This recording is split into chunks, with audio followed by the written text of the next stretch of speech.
Thanks very much for having me, Megan. It's great to be here. My pleasure. So today we have a super extra special guest, Dr. Alan Logan, naturopathic doctor and researcher, and we are talking about my favorite topic, maybe one of yours now too, fermented foods. It's a great topic. It cuts across so many conversation pieces. Yeah, and we've got our globe here, which represents the fact that fermented foods are eaten around the world except...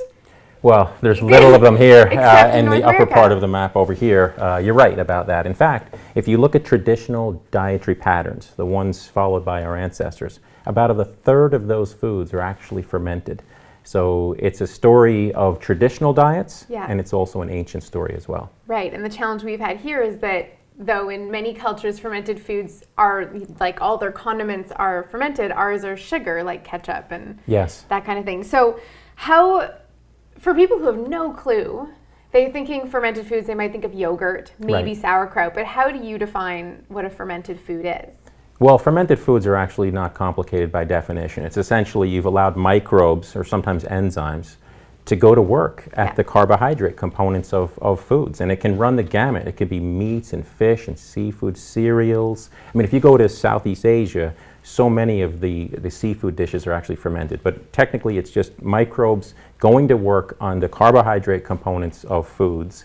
And really, they're making organic acids and alcohol sometimes. That's the one I think that most people understand. That we're not shy about in North America. Can I just have my wine? Isn't that my dose of fermented foods for the day? Yeah, well, it's certainly fermented, that's for sure. Right, so the microbes will go to work, break down the glucose, the sugar, the carbohydrate, the sugar that's in it, and as a byproduct of that breakdown process, these acids are produced. Yep, you get organic acids being produced, but for nutritionally the greatest advantage of all, because traditionally we've used fermentation for a few things, but most notably preservation. So you've preserved the foods by adding appropriate fermentation, but you're also enhancing the nutritional quality of food as well.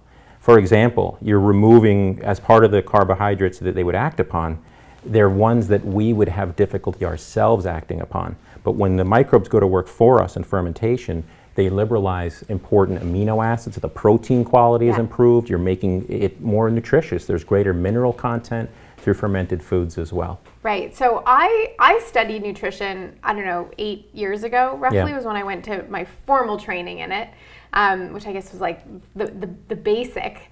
But we didn't even talk about fermented foods in much detail. And that was just 8 years ago. So why do you think there's suddenly this increase in interest and popularity and it's, infiltrating the mainstream? Why now? Yeah, it's a great question, Megan, and there's probably a variety of reasons, but I think one of them at least is the disconnect that we have with microbes today in our society. And we are really, just moving into an extremely sanitized environment. We're wiping down ourselves and our environment from head to toe. We're using antimicrobials left, right, up, and down, not to even get into the antibiotic overuse that gets into our food supply and so forth.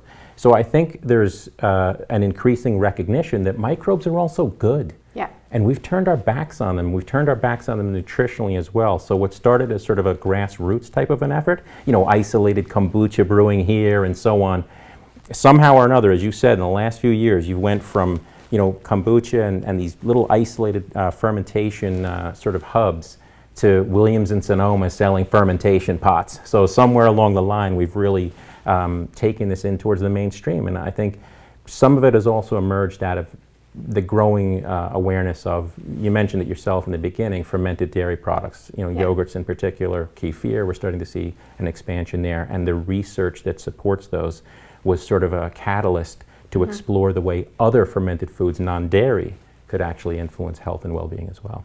So a lot of the trends we see in food obviously are sort of in response to what's happening in the general population's health. Yeah. And it seems that alongside this increase in popularity of fermented foods, there's also been an increase in food sensitivities and awareness around that, in autoimmune conditions and awareness around all of those. What's the connection between us not being able to eat anything anymore, or from the outside, a lot of people think that, and these increases in all these inflammatory autoimmune conditions? Yeah, well, you're right about the fact that autoimmune conditions, inflammatory conditions in general, but specifically, inflammatory conditions that involve the autoimmune reaction, allergies, asthma, celiac disease is off the Richter scale right now. And it's happening globally, not just here in North America. And you have to wonder what's changed. And there's many things that have changed in our environment in the last 2 decades. And when you see much higher levels of these aforementioned conditions in developed nations, right? I mean, sometimes they're 10, 20 times higher in developed nations. And then you start to see the creep up in developing nations. You have to point a finger, at least one of the environmental fingers, towards nutrition, but you also have to point it towards this sanitary world, which we just described. And that may be the intersection of this entire conversation, where microbes meet nutrition, meet end game of health conditions, right? So I think researchers are starting to tie the disturbances in the gut microflora or microbiota away from that what you would find traditionally. So for example, if you looked at hunter-gatherer communities or those living a very traditional lifestyle, they have a greater diversity of microbiota, different kinds of bacteria in their gut, right? Much different than North Americans do. So there have been amazing studies in this regard, and those same folks seem to be protected against obesity, protected against, to some degree, these allergies and autoimmune conditions by virtue of their diverse microflora. And so we talk about this microbiome, and it's starting to come up in conversation more and more often, all the factors that are influencing the microbiome, like the introduction of, I think it's like 1,800 new chemicals a year are being approved, and the genetic modification of our food supply, and how that's affecting our detoxification pathways and all of that. And so we can start to bring in these fermented foods. Is that enough, do you think, for someone who has autoimmune issues, or should they be looking to therapeutic dosages of probiotics or probiotic foods beyond just your dose of sauerkraut and kombucha? Right. I mean, I think that the foods and the microbiota, the fermented foods alone, are not going to resolve some of these more serious autoimmune conditions, that's for sure. We're not at that point of research yet. However, there is research indicating that, at least in experimental models, a shift towards traditional dietary foods, fermented foods, can have a positive influence on allergies. There's some human data. For example, a study was just published this past weekend where a fermented citrus juice, right, with probiotic fermentation, improved pollinosis, allergies, in Japanese adults compared to the unfermented juice. So this was a really cool study, and I hope that there's more of the same. Right. So that does give you hope that fermented foods and this greater discussion that we're having becomes part and parcel of not only health care, because I think the biggest crisis that we have is actually prevention. That's what we really need to bring this conversation upstream, especially to in mothers who are pregnant and so forth, and this sort of developmental origins of health and disease paradigm, as it's called, where we're influencing these factors early on in life, so that we're not having to kind of play catch up later on. It's a lot easier to prevent something nutritionally than it is to try and treat it later on. So they have their place, and it's an exciting time. This research is so exciting because it's lending another environmental avenue. But we do also have to go upstream to figure out what's happening right now. And to take it back again to, like you said, there's another study that came out just about a week ago as well. And this one looked at sourdough, right? Fermenting bread properly according to traditional bread making practices. And it actually showed that there was less gas buildup in those who are sensitive, like, for example, those with irritable bowel syndrome, with the fermented, properly conducted, because they're not all sours. You know better than me, because I'm not the cooking expert here. I once made a sourdough bread. It took a week, maybe 10 days, to I would blend it, I'd leave it out to catch the yeast, I'd blend it again. I baked a brick. But I felt good eating it. It was just really solid. But it was not even closely related to that white fluffy bread that you can roll up in a ball and puff out, which does cause a lot of digestive problems. Exactly. So here's just 2 examples. We're sitting talking, a fermented citrus juice, a fermented bread according to traditional practices, leading to less gas in those who are sensitive and IBS. And it also, that fermented, traditionally fermented, and I keep harping on the traditionally fermented because they actually had a middle ground. They had that white ball that you're talking about, right?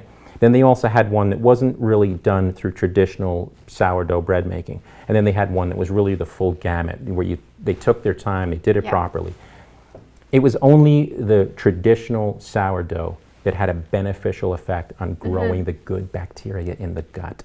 So that's one of the fortes of fermented foods as well, is having a beneficial influence of the good bacteria in the gut.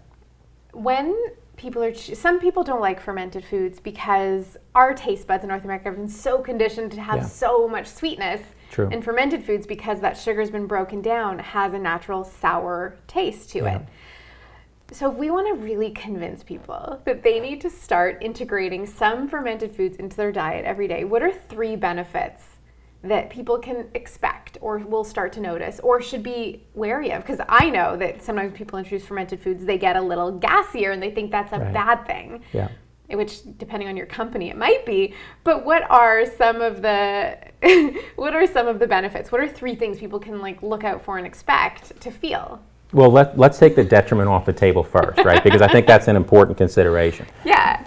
A lot of times the foods that we're talking about, there's fruits, but there's mainly vegetables, and they're fiber containing. They're sometimes fiber-rich foods. Yeah. So when people start shifting towards these foods, they're cabbages, right? Take kimchi, for example, right? Yeah. Sauerkraut, you're getting into the cabbage family. There's an expectation that if you overwhelm or take a little bit more, because it's not always where more and more and more is better. Yeah. So small doses up front will help to mitigate some of this, and it also will help to, train the taste buds a little bit as well. Yeah. So that part off the table. Just mind your company when you're introducing them. Right. Yeah, exactly. Don't keep lots of people in enclosed spaces, and Yeah. everyone will remain friends. Exactly. Yeah, that's always a good start with that. Now, as far as some of the benefits, we've hit on some of them already, but one of them is the research is clear. Greater biodiversity of the gut bacteria, greater association with less obesity, blood glucose is more readily regulated, right? And then there's also this gut-to-brain connection as well, which may influence the mood state as well. But you're also enhancing the nutritional quality of the food.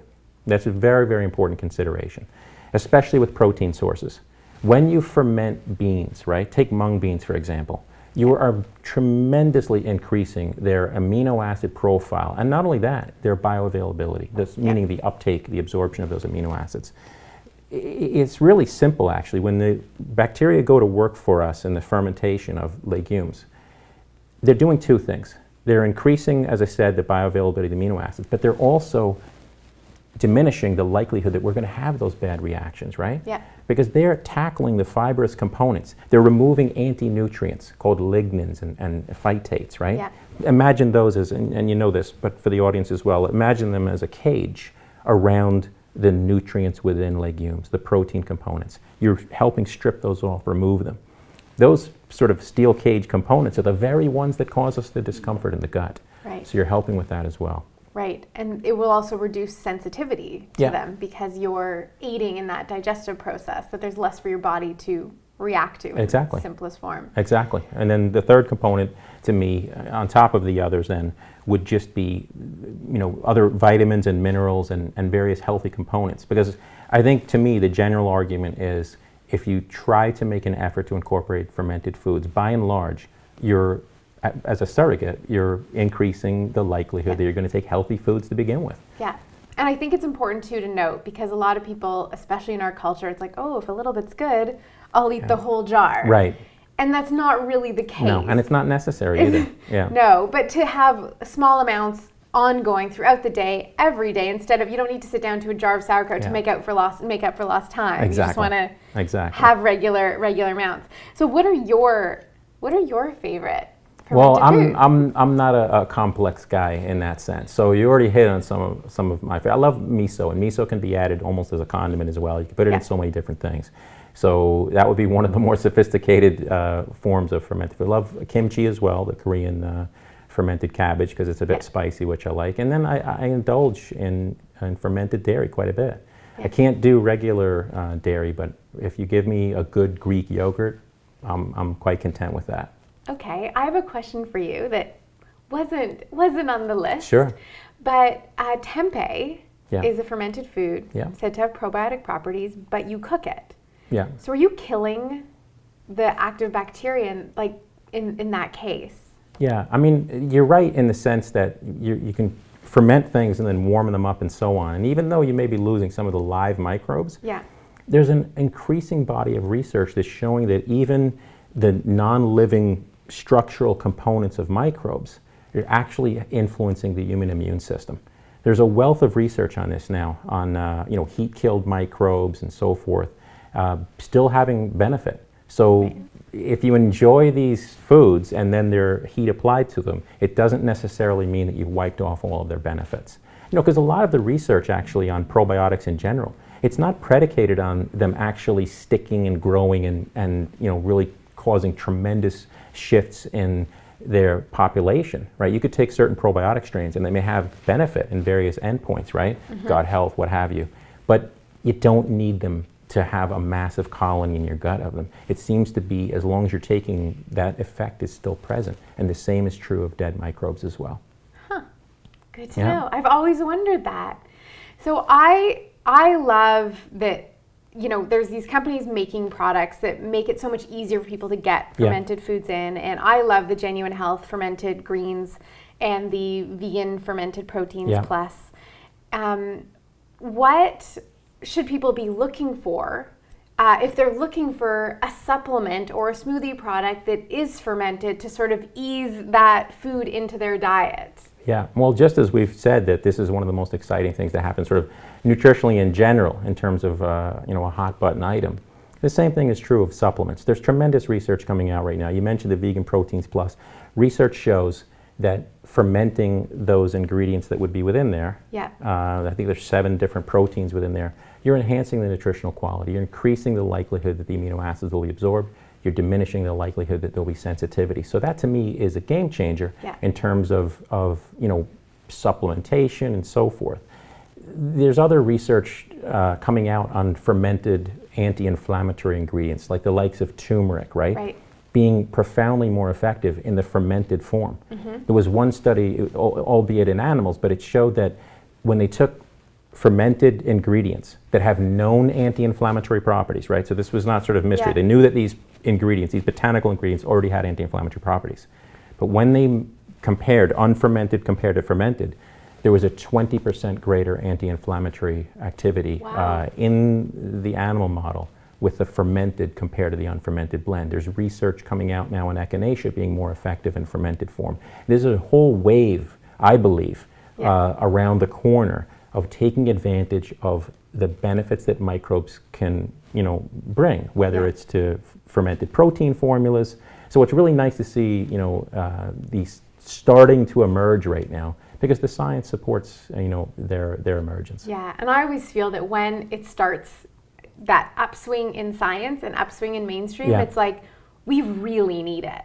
Like when it starts spreading that quickly, it's a sign that we need to start taking it in. And that's why I love these products that make it so easy. And now there's all these foods that are now so widely available at most of the health food stores and even major supermarkets to start getting it in little doses, help our microbiome stay healthy. That's it. And then when we get our digestive system sorted, our immune system sorted, then health is sort of the natural result, that our weight gets to where it needs to be and our appetites are satiated and we feel good, which is always what we want. That's it. That's it. Thank you so much for joining me, Alan. Thank you. Thank you for watching. You can find out so much more about good fermented foods at genuinehealth.com.